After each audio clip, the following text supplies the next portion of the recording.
Hello, everyone, and thank you for joining my channel. I wanted to talk really quick about um, narcissists are forever plotting.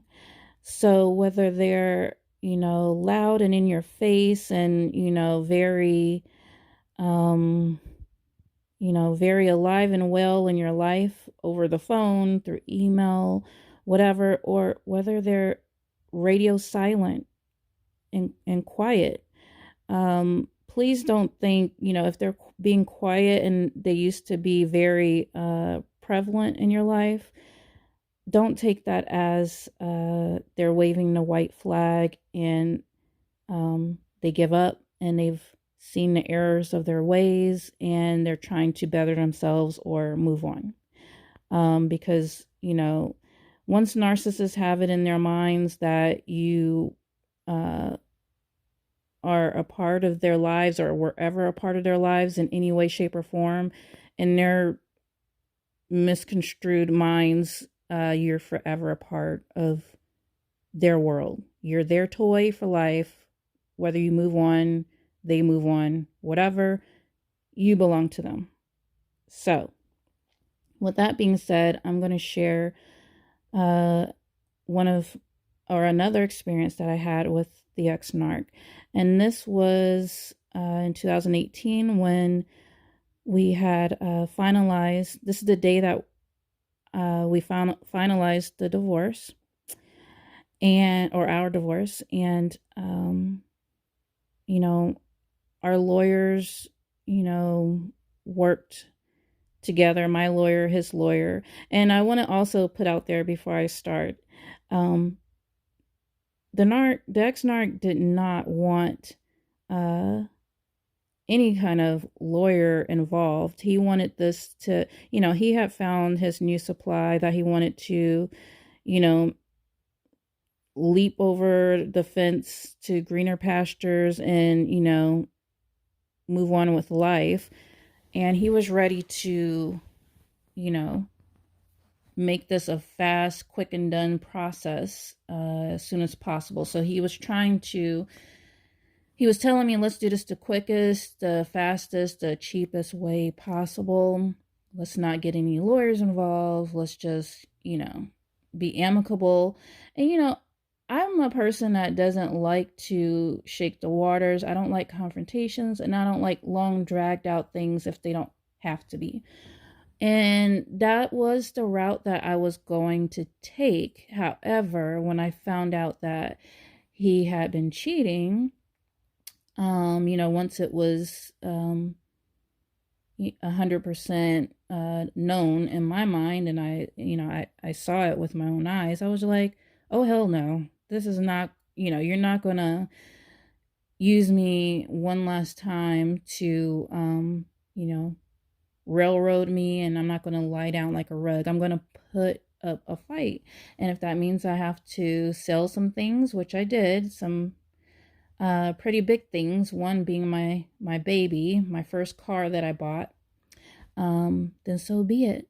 So that's what I did to secure a lawyer, and yeah, the fight began. And it took a whole year for everything to be said and done, mainly because we have 3 children, young children, and I'm so glad that I sacrificed to secure a lawyer, because if I didn't, man, the tricks and things that this dude had under his sleeves is unbelievable. Um, so he tried it when I had a lawyer, and who knows what it could have been if I didn't have a lawyer. So let's jump into it. So let's fast forward to the day that we finalize our divorce. There was also a contempt of court case pending against him by me during our 1 year, being separated before finalizing our divorce. We had a temporary court order put in place, just so that it spelled out what both of us were supposed to be doing, with our 3 kids and how to operate until our divorce was finalized. And so, part of that was 50-50 when it comes to paying childcare. And he really hated that because for some odd reason, when we were married, he would make me pay for our twins and he would pay for our son when it came to childcare. Like we like I had 2 children that were biologically mine and he had one that was biologically his. No, they all 3 belonged to us.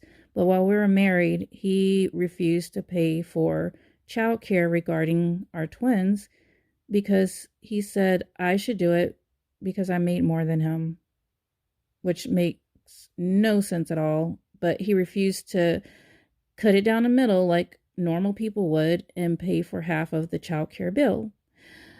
So when we had the temporary order put in place, it spelled it out clearly that he was to pay half of the child care expenses and I was to pay half, until everything was finalized and we could see where the judge stood then.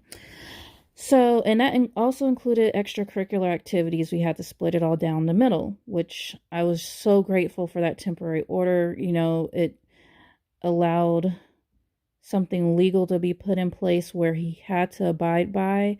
And, who was I kidding? When you're dealing with a narc, they don't care if God himself said, to do something. They feel like they are gods themselves. Like, it's like, rules? What are rules? I make the rules.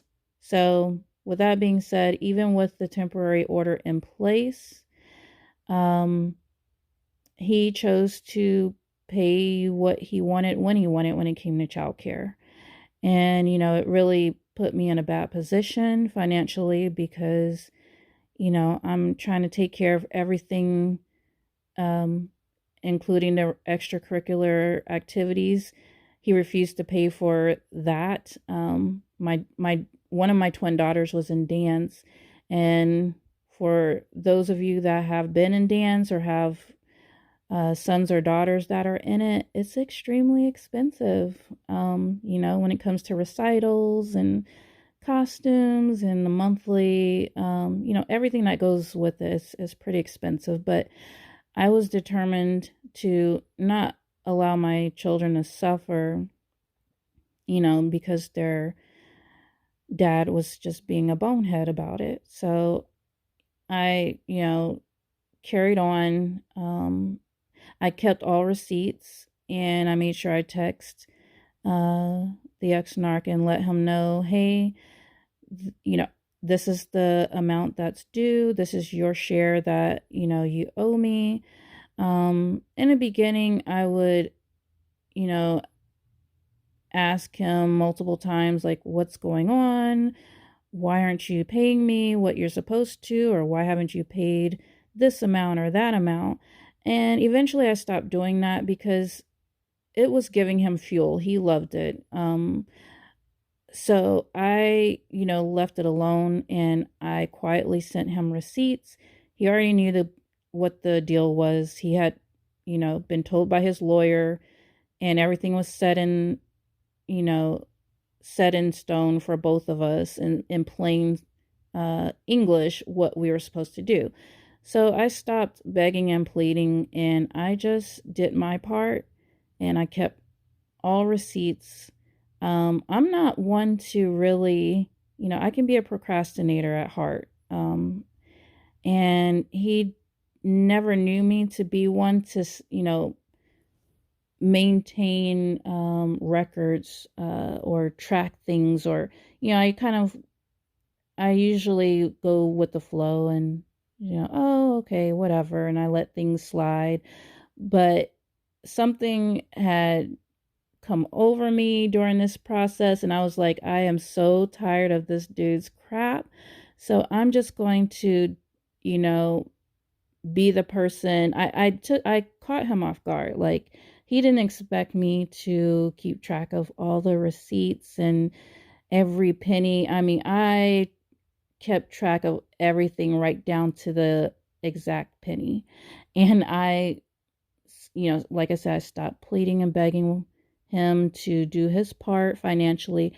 I just let the record show as far as sending him monthly text messages with attachments of the receipts just to show that, you know, the courts, when it came down to it, I did my part and he refused to do his.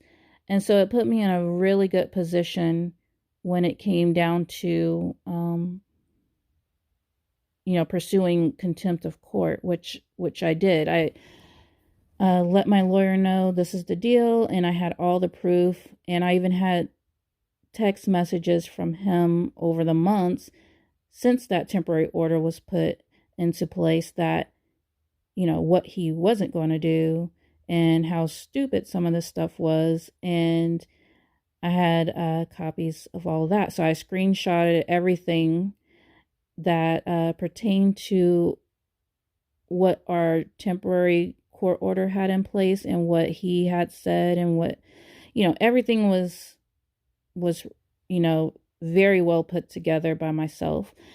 And you have to do that because when you're dealing with narcissistic people, they expect you, in their heads, they think you're dumb. They think you're stupid. And especially if you've been one to show that you're very easygoing and an extremely nice person, they, expect you to be that way 100% all day, every day. And so it really caught him off guard to, be served paperwork, legal paperwork, to say that you're being held in contempt of court. You're to meet on this day and that day, and we actually had a court date and everything. So fast forward to our day of finalizing our divorce. So it came down to the judge wanted to have the contempt of court case held on the same day that our divorce was finalized. And so,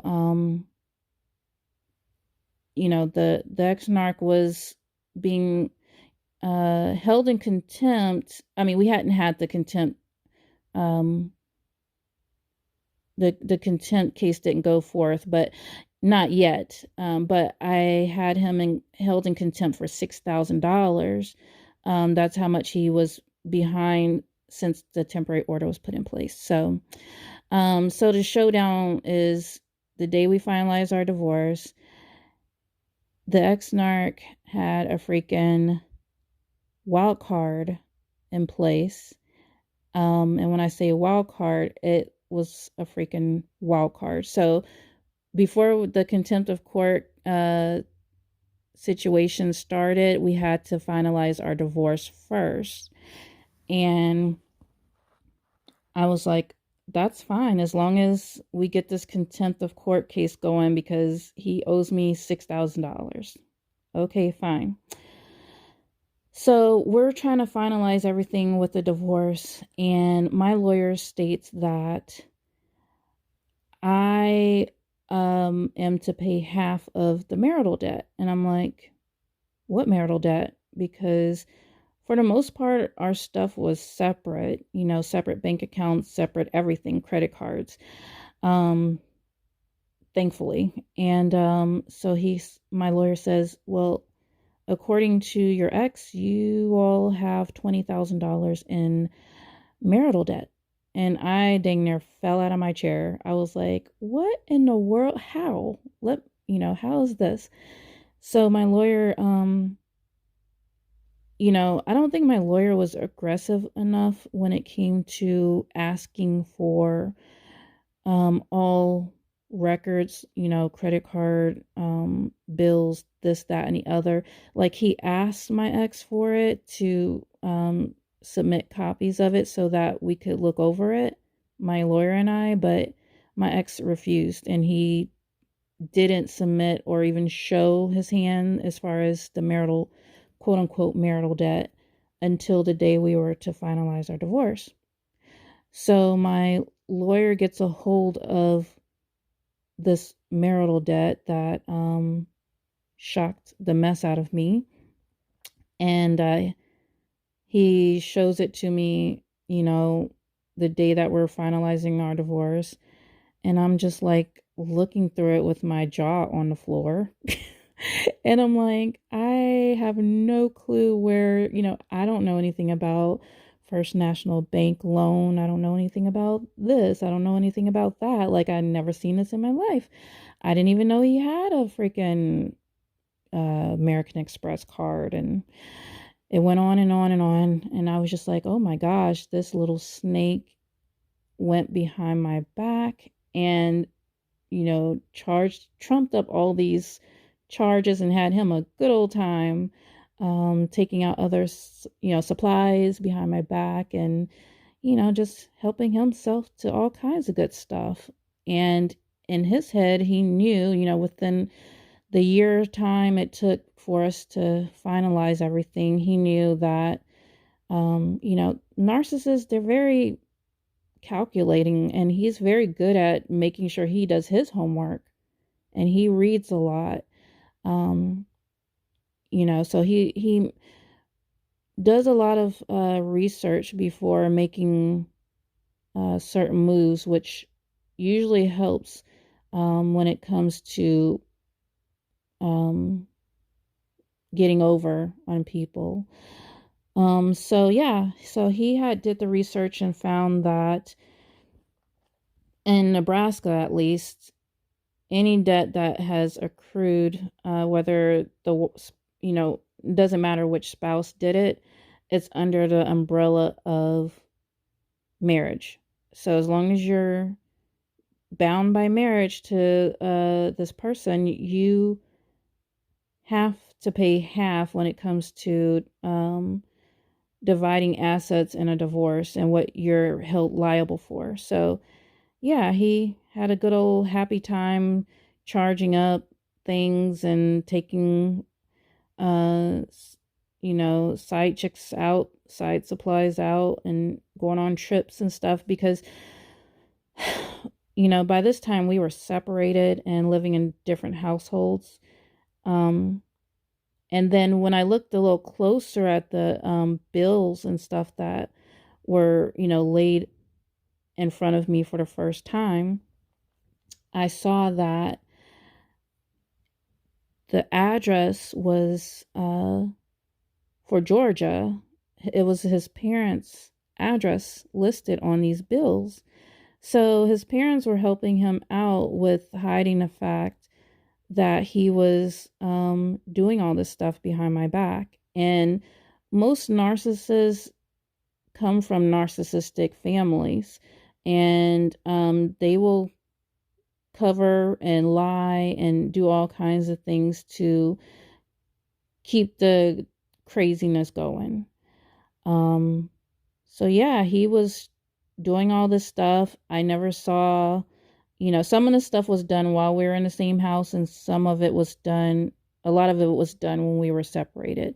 But either way, he made sure I didn't know anything about it by sending or putting all of the credit cards and loans um, with his parents' address. So everything was sent there so that he could spend freely and know that I would be in the dark when it came to it. And so, yeah, that was extremely foul on his part, but I still had, it still worked out in my favor. Thank the Lord. Um, so with that being said, the judge was not trying to budge with me owing half of that. He was like, you clearly owe 10,000 of that. It's marital debt, no matter how you slice it. And I was just like, oh my gosh. And so my lawyers were talking amongst each other, and my ex was, I guess he was uh, advised to cut some kind of deal because they said it wouldn't, that I had him hook, line, and sinker. I had a solid case for the contempt of court that we were going to have. And they said, I guess it was his lawyer that said, it's in your best interest to eat that $20,000 that you trumped up, whether it was her, you, whatever. You need to be responsible for it if you don't want to do the contempt of court case.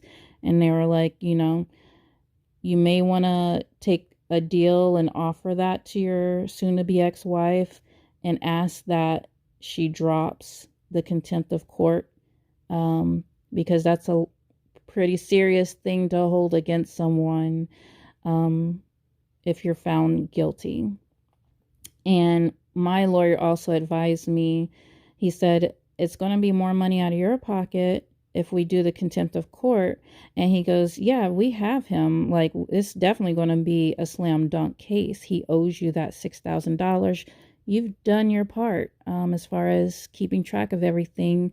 But with that being said, you'll owe more money to me as your lawyer because it's, it can be a long dragged out court case. And he was like, I'm looking out for your best interest. And he says, and in the end, we get him for $6,000. He gets a judgment against him. Great.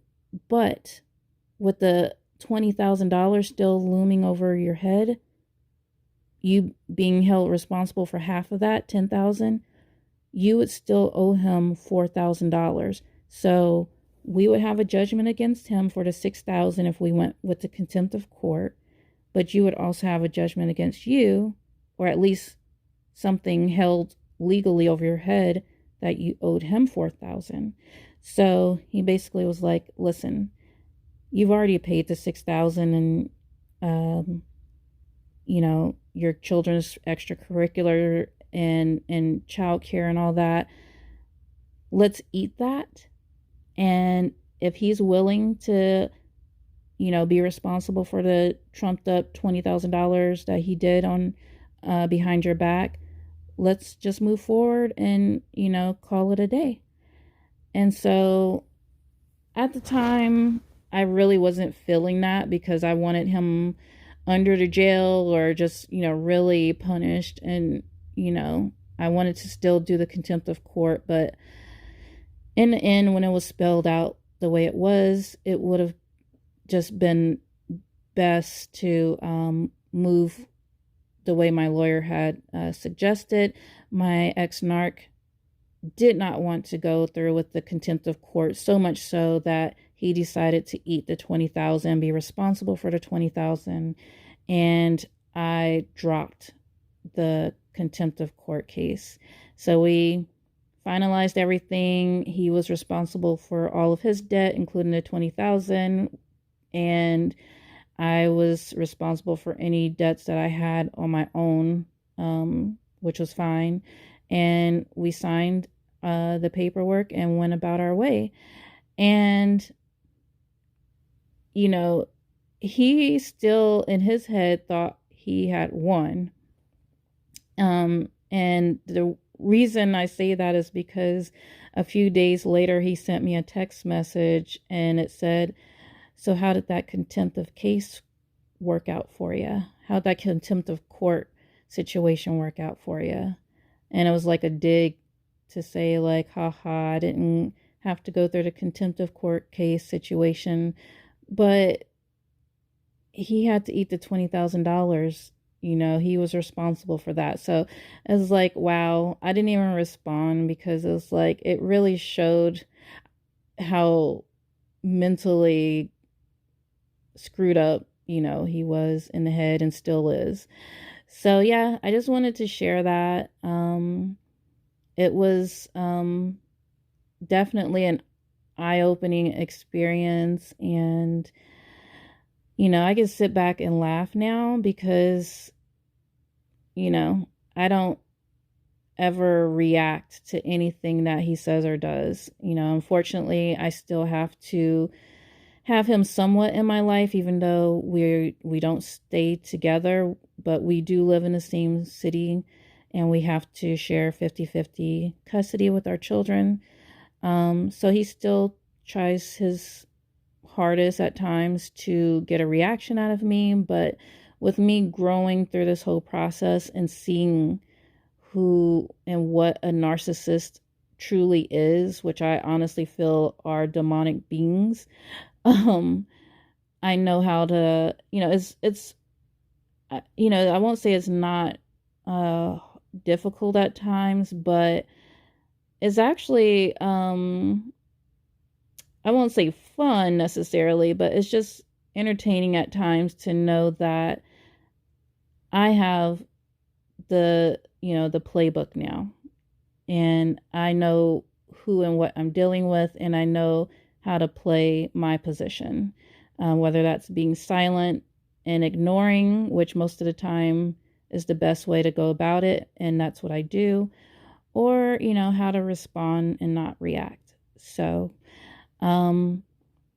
good things are still happening for me in my life and my children's lives, and big things are on the horizon, or the horizon for the near future. So I can't wait to share that with you all in another video. But yeah, just understand that if you're dealing with or have to deal with a narcissistic person in your life, whether it's a spouse, an ex-spouse, a coworker, a boss, a friend, or a so-called friend or ex-friend, no contact is the best route to go. But if you must deal with them, please understand that, fighting fire with fire is not the way to go. In the end, you will get burned. So, they're pigs, and I know you all have heard the saying a million times, but narcissists are pigs. They love to get muddy, and if you jump in the playpen with them, not only do you both get muddy and get nowhere with it, but the pigs love it. The narcissists love it. So, just play your position, stay calm, respond, don't react, and things will come together the way it's meant to, and 9 times out of 10 it'll be in your favor. So I just want to share that with you all, and I hope you all have a great day, night, whatever it is in your part of town, city, or country. And if you haven't subscribed, please do so, and give me a like if you enjoyed this story message, and I'll see you all in the next one. All right, bye.